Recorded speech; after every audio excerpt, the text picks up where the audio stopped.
পাখির ভিতর শহীদদের আত্মা যাওয়ার পর এই শহীদরা ঘুরে বেড়ায়, আনহার জান্নাত, জান্নাতের ঝর্ণার কাছে যায়, ঘুরে বেড়ায়, তাকুলু মিন সিমারিহা, জান্নাতের ফলমূল খায়। উহুদের যুদ্ধের শহীদদের আলোচনা নবী করতেছে। ওয়া তা'বি ইলা কানাদিলা মুআল্লাকাতিন মিন যাহাবিন মুআল্লাকাতিন ফি যিল্লিল আরশ। আল্লাহর আরশের ছায়ায় ফানুস আছে, এই ফানুসের মধ্যে গিয়ে পাখিগুলা বসে, স্বর্ণের ফানুস।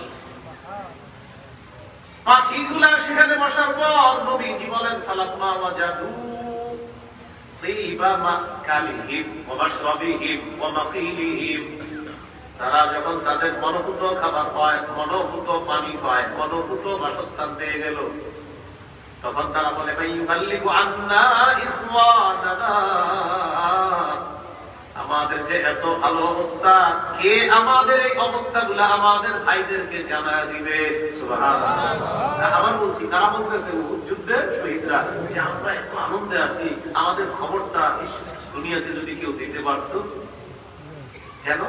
লিআল্লা ইয়াজহাদু ফিল জিহাদ ওয়া লা ইয়াকুলু ইনদাল হাল, যাতে তারা এটা জানার পর জিহাদের ব্যাপারে অনাগ্রহ কখনো না দেখায়, আর জিহাদের সময় যেন অলসতা প্রদর্শন না করে, ইস আমাদের এই অবস্থা যদি তাদেরকে কেউ জানাইতে পারতো, তো আমার